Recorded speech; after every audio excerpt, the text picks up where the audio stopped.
So between this and Crazy Rich Asians, I am on a very fast losing streak of judging movies by their trailers because this movie is so much better than I thought it was going to be.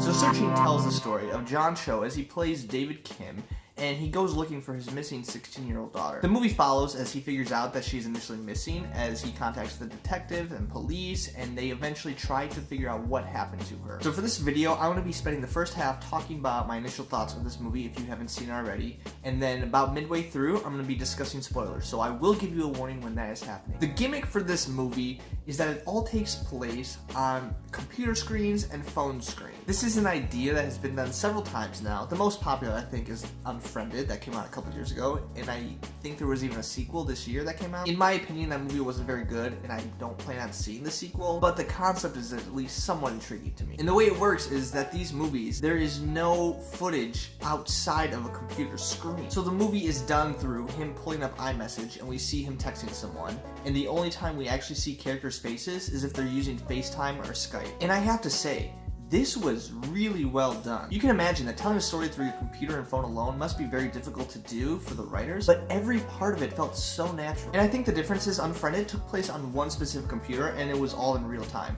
This movie isn't quite like that. There are several different computers, and there are some computers where we don't even know what character it is, but it's a character looking at like a news site or something and we're watching live footage, but it really opens it up, so it's like this collective group of screens that we as the audience are just observing. In some ways, it's really kind of terrifying how much we know about these characters based on their just online presence alone. But in that sense, it's 100% accurate, because if you were to take my phone and computer, you would need every detail you need to know about my life. And so the fact that the writers did such a good job telling a story where most of the time you're forgetting you're even watching a computer screen. As they introduce the gimmick at first, it's kind of like, oh, this is an intriguing idea, but through the rest of the movie, it's a natural story that progresses. It even causes for natural times of suspense. Like, for example, and this isn't a direct spoiler, but there's a part where an altercation happens, and you see it happening through FaceTime, but as soon as it starts to get intense, the FaceTime drops, and the suspense just kills you because you want to know what happened. And then all of a sudden it jumps to a text message, and this text message is letting us know what happened next. It really helps the movie establish its pacing and makes it a really natural story flow. Another great use of the internet and just technology as a whole in this movie is just how accurate it is. The opening 5-10 minutes is just kind of a screenshot on this girl's life up until the point where she was 16. And this family essentially just documented her whole life. So they uploaded pictures and videos, and everything that they upload on the computer is what we see to kind of catch us up until this point in their life. And the writers were spot on for making the internet look the way it did back in that day. Because you'll see the internet in the mid-late 2000s when YouTube was just becoming popular, and you'll see the old layout that it had. The character will be looking through their Facebook feed, and you'll see trending is Deflategate and the dress, and you automatically know exactly what week it is. It honestly looks like they took screenshots back in 2008, 2009, 2010, and the fact that they filmed this probably within the last year is amazing to me. It tells me how much research the writers put into this to make sure that this looked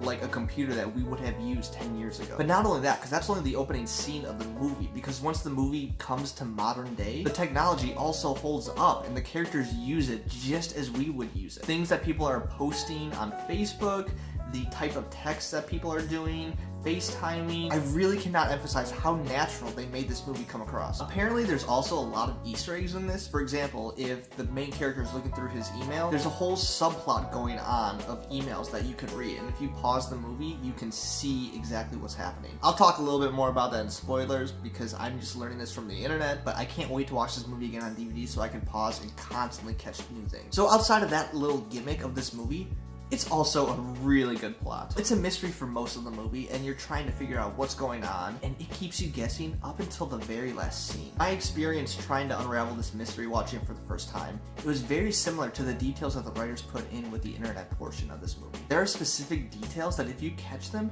you can probably figure out the ending right away, but this movie does such a good job of distracting you with a million other things that you forget about it by the time the end comes. As soon as you see that final scene, you all of a sudden remember all this foreshadowing that the movie was preparing you for. Just reading internet comments alone from what I missed in this movie, I cannot wait to give it a second watch so I can catch all these things. And I know if you haven't seen this movie, this is all very vague, but this is the type of movie where these writers were so intentional with every specific detail that it is such a fulfilling payoff in the end. And I always like to answer the question if this is a movie you should or shouldn't see in theaters. And I would say for the theater aspect, this is probably one you could watch at home, but I don't know if you want to wait that long. This is the type of movie that you 100% don't want to be spoiled. So for that reason, I want to encourage you, if you are planning on seeing this movie, do it sooner or later so you can be fully surprised. It's going to make the experience so much better. I really think that's all I can say until spoilers come. So if you haven't seen the movie, please turn it off now. Do not watch the rest of this video. Like and subscribe, come back later, and if you've seen it, stick around.